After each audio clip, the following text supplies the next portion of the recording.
Bismillahirrahmanirrahim. Wallahu faddala ba'dakum ala ba'din fir rizq. Famal ladzina fuddilu biraddi rizqihim ala ma malakat aymanuhum fahum fihi sawa. Afa bi ni'matillahi yajhadun.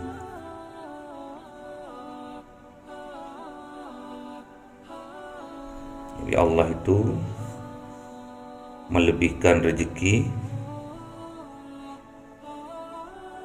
di antara kalian.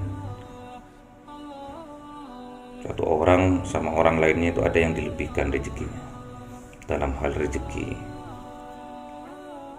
Tapi anehnya, famal ladzina fuddilu biraddi. Anehnya, orang-orang yang dilebihkan rezekinya tadi tidak memberikan rezekinya itu kepada yang lain. Pelit.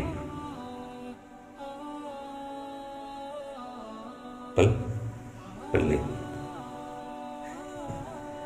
Harus kita itu supaya imbang kehidupan kita itu di dalam masyarakat tuh, supaya imbang seperti itu harus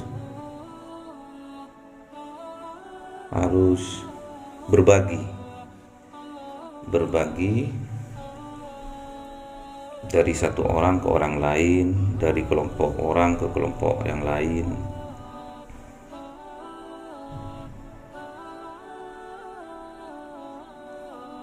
Supaya imbang. Jadi kehidupan ini tidak pincang nanti. Sekarang yang sering dilontarkan sama orang-orang itu, yang kaya makin kaya, yang miskin makin miskin. Sekarang itu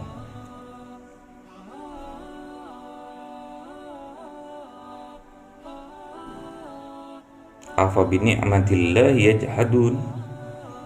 Kenapa rezeki yang datangnya dari Allah itu kok kita ingkari? Itu pertanyaannya. Kenapa engkau mengingkari? Karena ciri-cirinya orang yang beriman seperti itu. Ciri-cirinya orang yang bertakwa seperti itu. Di surat Al-Baqarah juga mengatakan seperti itu. Alladzina yu'minuna bil ghaibi wa yuqimuna sholata wa mimma razaqnahum yunfikun. Jadi rezeki itu harus dibagi. Ada hak di atas rezeki kita, itu ada hak orang-orang fakir, ada hak orang-orang miskin. Harus dibagi, harus disedekahkan. Ciri-cirinya orang yang bertakwa,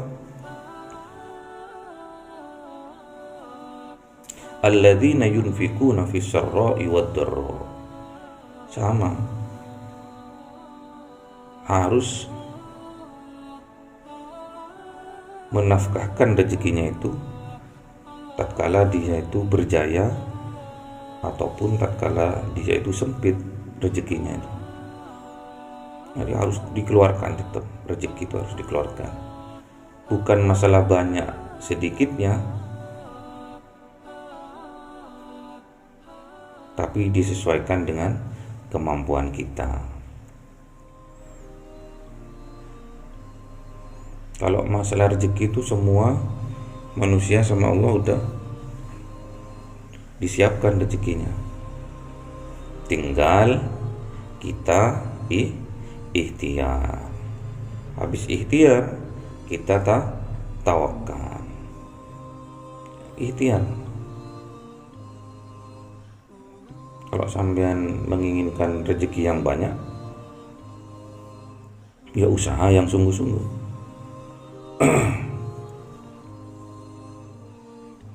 Kesungguhan dalam berusaha itu harus disupport dengan doa. Doa bisa juga melalui sholat. Permohonan kita itu melalui sholat dan sabar. wasta'inu bis-sabri was-shalah. Bermohonlah kalian kepadaku dengan sabar dan salat. Wa innaha lakabiratun illa 'alal khashi'in. Berat mengamalkan kedua itu, berat. Mengamalkan sabar dan sholat itu berat, kecuali orang yang sudah mencicipi, sudah menikmati nikmatnya khusyuk itu. Ini nikmat khusyuk. Makanya untuk mencapai tingkat khusyuk harus istiqomah. Harus istiqomah, pelan-pelan, akhirnya nyampe juga. Yang penting istiqomah. Pelan, nggak usah terburu-buru, nggak usah. Seperti makan dikit-dikit, nggak usah terburu-buru, rakus, akhirnya keselak, batuk, akhirnya paru-parunya tersumbat, masuk rumah sakit. Kalau nggak tertolong, mati. Jangan terburu-buru, karena terburu-buru itu kelakuannya setan. Yang penting istiqomah, sedikit, yang penting istiqomah. Makan pelan aja, pelan, sedikit demi sedikit, akhirnya kenyang juga. Ya usah terburu-buru, kayak dikejar-kejar anjing, nggak usah. Nggak ada anjing kok sampai merasa dikejar anjing, nggak usah. Nggak ada yang ngejar kok sampean merasa dikejar, apalagi yang ngejar anjing. Nggak ada anjingnya kok merasa dikejar-kejar. Sampai dalam ibadah pun seperti itu. Sampean sholat duhur di tempat kerjanya, cepet-cepet, kayak ada yang ngejar. Lagi sholat santai. Kapan sampean akan menikmati khusyuk kalau sampean terus dikejar-kejar? Sebetulnya yang ngejar itu anjingnya ya hawa nafsu itu. Hawa nafsu yang dibungkus oleh kekhawatiran. Ada khawatiran disupport sama hawa nafsu. Nah, kalau aku nggak cepet-cepet nih, ntar pelangganku nunggu lama nih. Kalau aku nggak cepet-cepet nih, nanti pelangganku ngambek nih. Padahal nggak ada tuh pelanggannya tuh, cuma ada rasa kekhawatiran. Menandakan kalau masih ada rasa kekhawatiran sama Allah itu masih jauh. Kalau sudah dekat sama Allah, nggak ada rasa khawatir, takut tuh nggak ada. Yang penting kita ikhtiar, tawakal sama Allah. Inna awliya Allah la khaufun alaihim walahum yahzanun.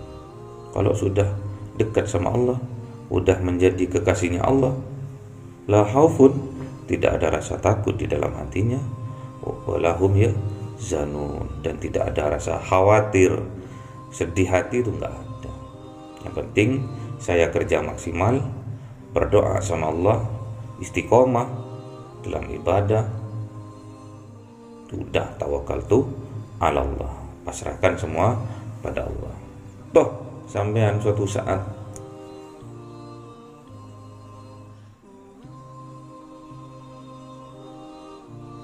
ada ada permasalahan, padahal sampean nggak buat masalah, sampean sudah maksimal, sampean sudah loyal sama perusahaan, toh sampean dipecat, pasti sampean harus husnudzon, pasti Allah sudah menyiapkan tempat kerja yang lebih baik dan lebih barokah dari sebelumnya. Saya juga seperti itu. Tatkala di dalam perusahaan tuh ada persaingan, namanya ada persaingan, pasti ada yang menang, ada yang kalah. Tatkala sebagian orang menang, sebagian lainnya kalah. Yang merasa kalah punya sifat dendam, iri, Kalau nggak dituntun sama Allah, sifatnya seperti itu. Kalau nggak dapat petunjuk, tidak besar hati, tidak lapang dada, sebaliknya malah sempit hati, sempit dada, akhirnya membuat strategi-strategi busuk untuk menjatuhkan sang pemenang. Dipecat, pernah dipecat, sedih manusiawi, pecat dengan tidak hormat lagi bagi di hadapan manusia, tidak hormat. Malah anak buah itu dulu itu malah ini senyumnya senyum mencibir, yang disampaikan, yang diberikan ke anak buahnya positif, tapi kelakuannya sendiri negatif. Nyuruh kepada baik, ternyata bejat yang nyuruh. Ada sampai kayak gitu dari anak buah itu gitu dulu, sampai menitikkan air mata. Pernah dalam perjalanan pulang, ingat anak, ingat istri. Secara logika, secara akal sehat, bulan depan udah nggak punya uang ini, nggak ada yang gaji gitu kan. Tapi alhamdulillah nganggur cuma satu hari. Ada aja Allah itu ngasih jalan. Ada orang nelpon dari perbankan, nelpon, ada orang buka proyek baru, katanya butuh seorang marketing. Jadi sama bank itu, karena bank itu sudah hafal sama saya dulu, saya ditelepon sama bank. Itulah, dipertemukanlah saya dengan seorang bos, sehingga saya bisa sampai punya rumah di sini. Seandainya saya ikut perusahaan yang lama, mungkin sampai sepuh nggak punya rumah. Memang perusahaannya besar, tapi kesejahteraannya kurang. Kesejahteraannya kurang.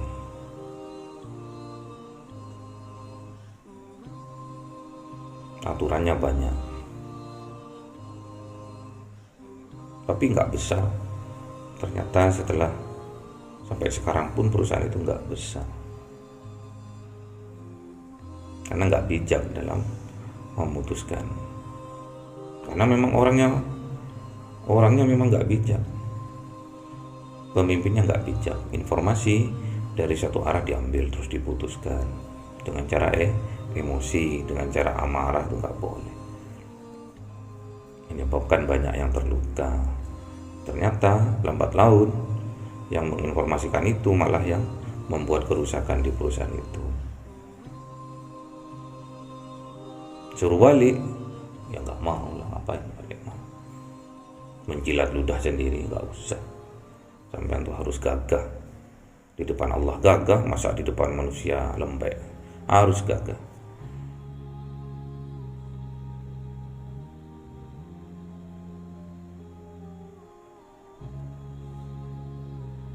Gak usah rasa khawatir berlebihan, nggak harus mempunyai rasa khawatir berlebihan tuh menandakan imannya lemah. Jadi sampai tuh nggak usah, harus ikhtiar, tawakal melalui sabar dan doa. Sabar, berdoa, sholat, itu harus juga. Jangan cuma mengandalkan otot ya, otaknya juga diandalkan, kecerdasannya sampai diasah. Jangan sampai karena sudah lama kita ikut orang, akhirnya mental sapi itu ada, mental hewan itu ada. Kalau sapi udah nyambuknya kanan, bokong yang sebelah kanan, akhirnya dia belok ke kanan. Ditarik yang kiri, belok ke kiri. Harus bisa mandiri ya. Jangan sampai pemikiran kita jadi karyawan terus. Nanti otaknya, otak kiri, otak hitung-hitungannya itu aktif, lebih aktif. Jadi kalau sampean punya uang 1 juta, terus sampean mau beli sepeda pancal, harganya 1 juta. Sampean punya uang 1 juta, kan tinggal beli sebetulnya. Tapi sama sampean disodakokan 500, nah nggak beli-beli ini aku gitu. Kalau otak kiri seperti itu, aku tinggal aja jalan ke tempat sepeda, tinggal bayar, udah dapat sepeda. Tapi sama bapaknya aku suruh sodako 500, nah tinggal 500, nggak bisa beli sepeda kan gitu. Padahal Allah itu udah merancang sesuatu yang indah sampai. Kalau sampai mengambil dengan keyakinan penuh sama Allah, mengambil jalan untuk bersodakoh, sampai sodakohkan tuh 500, murah-murah sampai dapat hadiah, gak usah beli itu sepeda. Gak usah beli. Juga seperti itu kemarin ya, masa pandemi lumayan juga, 2.500.000.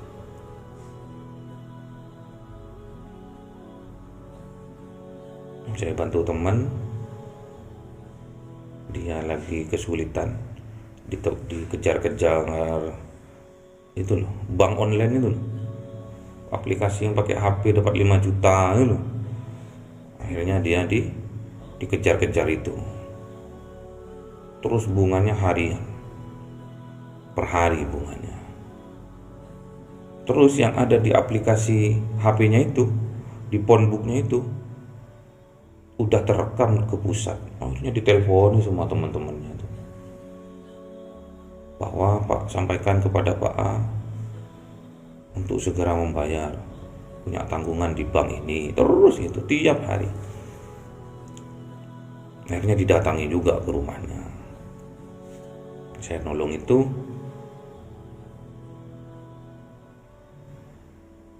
nulung ngasih solusi tok. Moro-moro istri dapat telepon, ada tamu ke rumah. Saya pas posisi di luar, katanya dapat bantuan dari pemerintah. Uang sugih dapat bantuan, repot.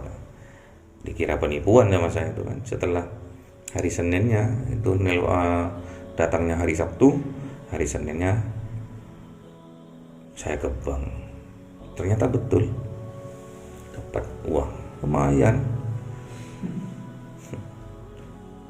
Yang seharusnya saya itu rencana membelikan sepeda anak itu, saya sedekahkan. Akhirnya diganti sama Allah. Tapi bukan itu yang diharapkan, bukan itu. Menjalankan amanah dari Allah ini. Kalau kita punya rezeki, kelebihan rezeki, kita sedekahkan, kita infakkan.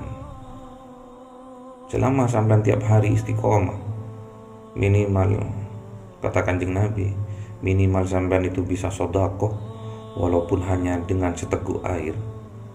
Kalau 1 gelas aqua itu berapa teguk itu? Bisa jadi 10 teguk air. Tapi kata Kanjeng Nabi, walaupun hanya seteguk air, itu aja sudah bisa menyingkirkan musibah yang sudah ditakdirkan oleh Allah di depan mata kita.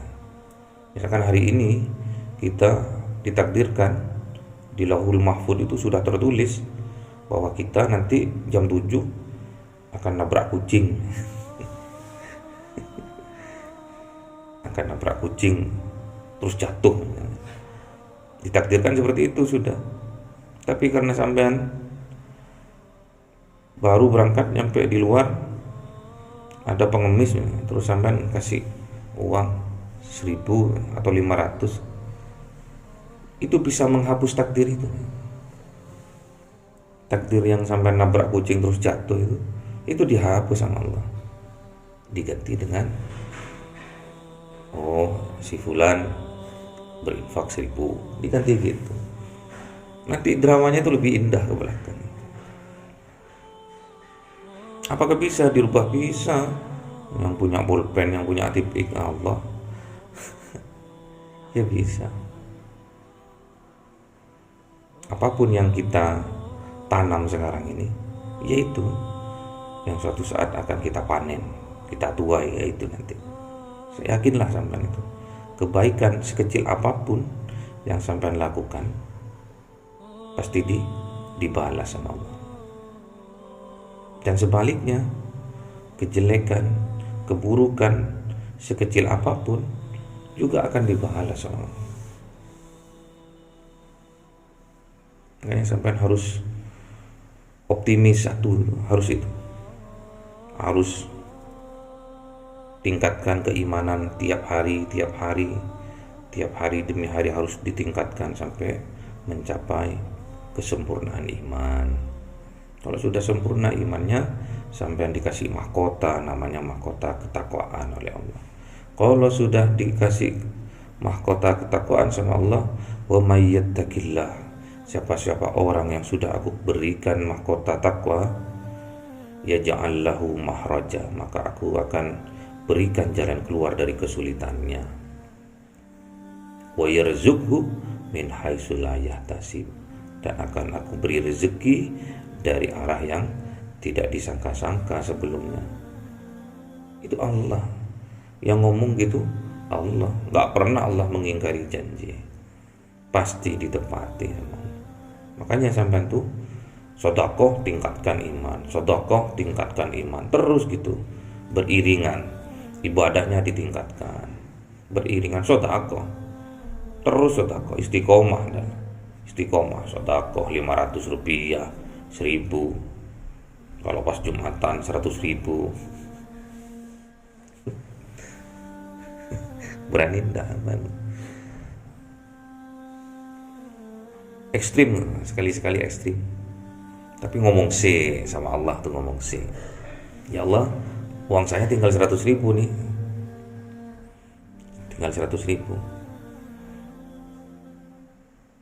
Tak sedekahkan ke masjidmu ya. Ngomong. Siang nggak makan nih. Siang nggak makan. Kemudian sedekahkan di masjid sebelah, pulangnya pasti makan karena dikasih nasi kotak sudah. Kalau di masjid sebelah taruh aja udah, bismillah. Tunggu keajaiban dari Allah sampean itu. Ikhtiar biasa, ikhtiar berangkat aja. Banyak keajaiban yang diberikan Allah. Mulai dari keajaiban yang hal yang kecil itu, nanti sampean akan menambah keimanannya sampean. Contoh misalkan sampean nggak punya bensin, sampean sudah disedekahkan sama sampean 10.000. Bensinnya udah wis nyampe Suhat, sudah mati. Dilalah sampai ke tempat kerja itu masih ada tuh bensin. Nggak masuk akal. Hal yang kecil menurut Allah itu kecil, nggak ada apa-apanya, cuma menjalankan sepeda motor tanpa bensin bisa.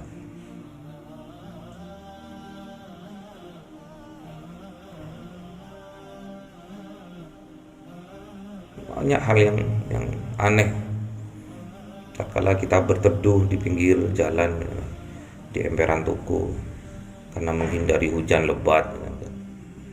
Sudah, kalau sampai nggak punya jas, minggir aja sudah. Minggir. Terus ada pengemis lewat, sampai rogoh kantongnya itu ada uang, kasihkan aja.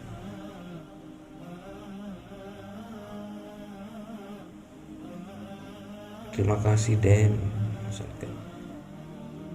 terima kasih Mas, semoga Allah yang balas. Biasanya gitu, doanya umum, doa yang umum. Tapi kadang Ada orang ngasih doa khusus, nggak tahu itu manusia atau malaikat, nggak ngerti. Ngasih doa khusus, baca ini loh mas supaya hujannya reda. Loh, biasanya pengemis itu dikasih bilang terima kasih, kok ini malah baca ini loh mas supaya reda hujannya. Ya saya baca reda hujannya. Wallahu a'lam siapa orang itu. Pernah di zamannya Kanjeng Nabi Musa seperti itu. Kanjeng Nabi Musa udah sepakat dengan kaumnya dan kaumnya akan beriman kalau Kanjeng Nabi Musa bisa mengundang Allah untuk acara makan-makan, untuk acara pesta. Dan Allah nggak pernah mengingkari janji. Lagi mempersiapkan terop, lagi mempersiapkan sound system, ada sound systemnya dulu.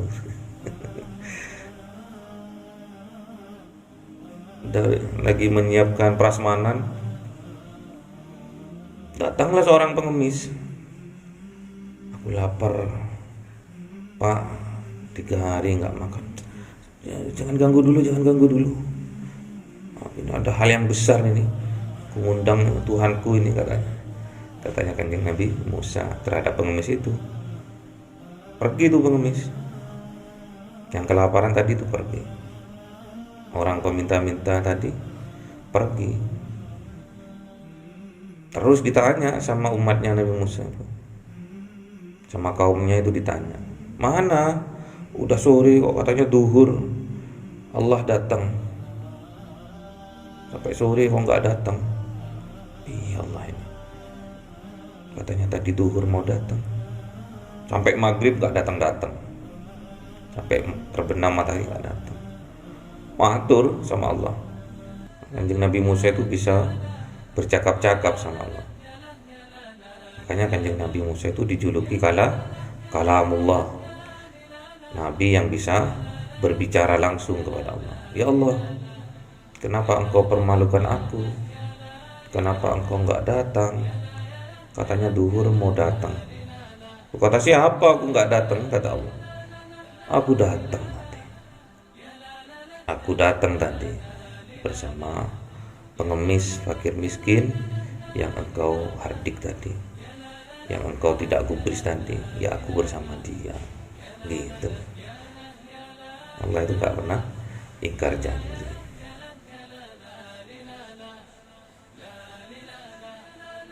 Jadi sampai itu harus ini, gak boleh ragu lagi. Masalah kebaikan itu pasti dibalas sama Allah dengan kebaikan. Keburukan juga akan dibalas dengan keburukan. Kalau kebaikan akan dilipat gandakan sama Allah. Kalau keburukan ya disesuai dengan keburukan yang sampean lakukan itu. Fa bi ni'matillahi yajhadun. Kenapa nikmat yang dari Allah kita ingkari? Kalau kita sosialkan, kita salurkan ke yang tidak mampu. Wallahu ja'ala lakum min anfusikum azwajan wa ja'ala lakum min azwajikum banina wa hafadatan wa razaqakum minat thayyibat. Afa bi'il batili yu'minuna wa bi ni'matillahi hum yakfurun wa ya'buduna min dunillahi ma la yamliku lahum rizqan minas samawati wal ard syai'an wa la yastati'un. Gak usah minta, sampean sudah dikasih sama Allah. Fala tadribu lillahi amthal innallaha ya'lamu wa antum la ta'lamun. Daraballahu matalan 'abdan mamlukan la yaqdiru 'ala shay'in wa man razaqnahu minna rizqan hasanan fahuwa yunfiqu minhu sirran wa jahra hal yastawun alhamdulillah bal aktharuhum la ya'lamun. وَضَرَبَ اللَّهُ مَثَلًا الرَّجُلَيْنِ أَحَدُهُمَا أَبْكَمُ لَا يَقْدِرُ عَلَى شَيْءٍ وَهُوَ كُلٌّ عَلَى مَوْلَاهُ أينما يوجهه لا يأتي بخير هل يستوي هو ومن يعمر بالعدل وهو على صراط مستقيم. صدق الله العظيم.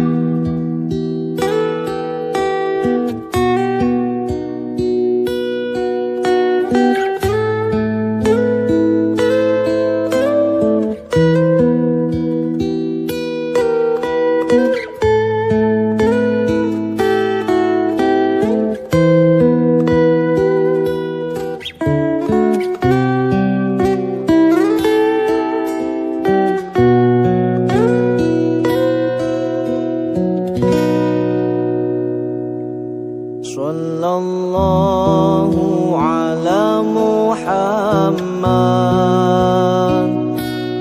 sallallahu alaihi wasallam,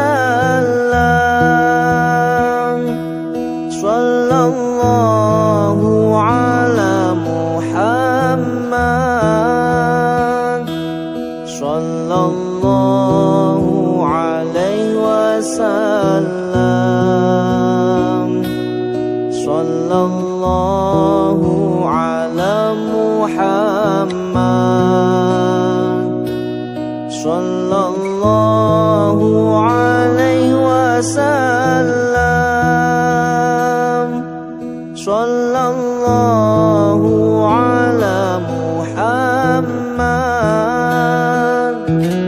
sallallahu alaihi wasallam. Anta syamsun, anta badrun, anta nurun fawqa nuri.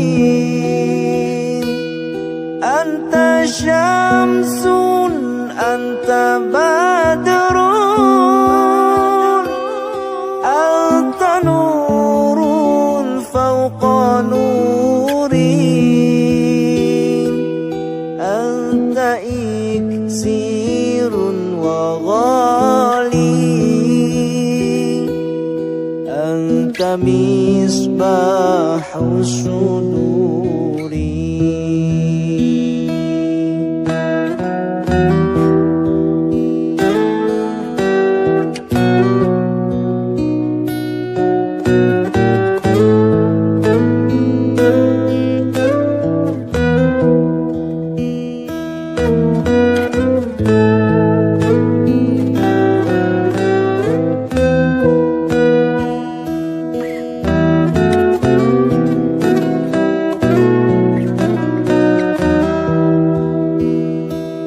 Ya Habibi, ya Muhammad, ya arusal khafiqaini. Ya Habibi, ya Muhammad, ya arusal khafiqaini.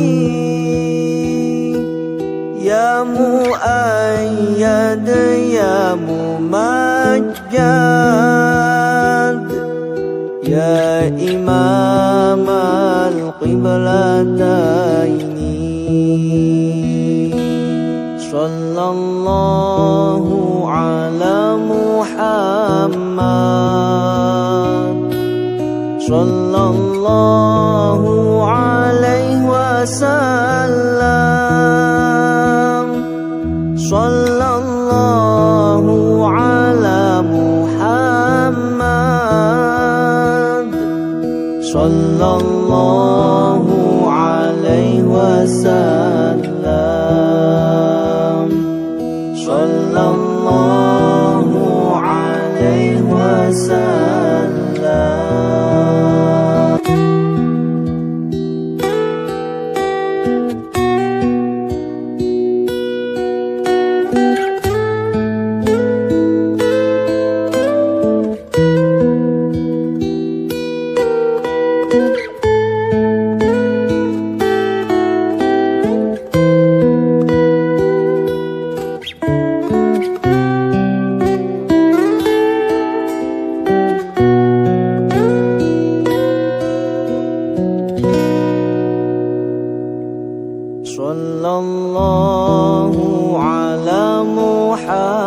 Muhammad sallallahu alaihi wasallam.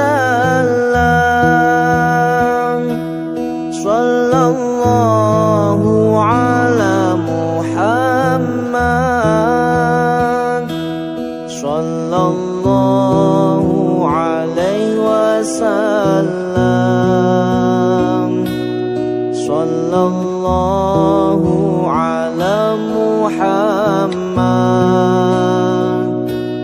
sallallahu alaihi wasallam. Sallallahu ala Muhammad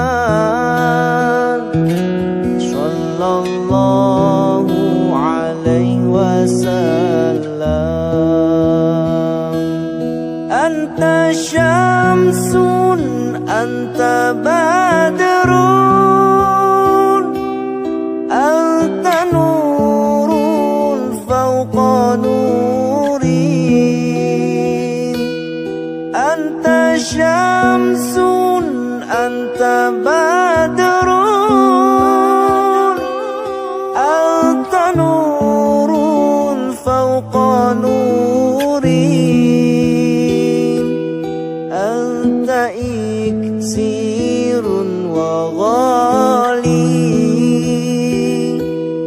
Anta misbahu suduri.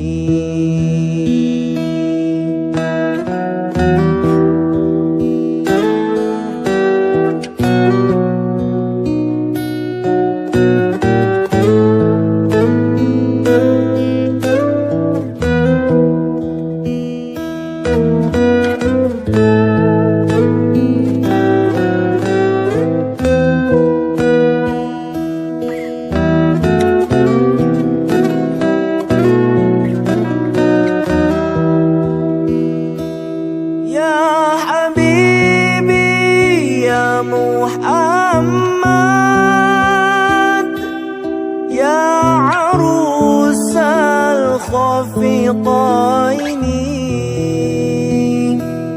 Ya habibi ya Muhammad ya arusal khafiqaini. Ya muayyad ya mumajjad ya imam al-qiblataini. Sallallahu ala Muhammad sallallahu alaihi wasallam. Sallallahu ala Muhammad sallallahu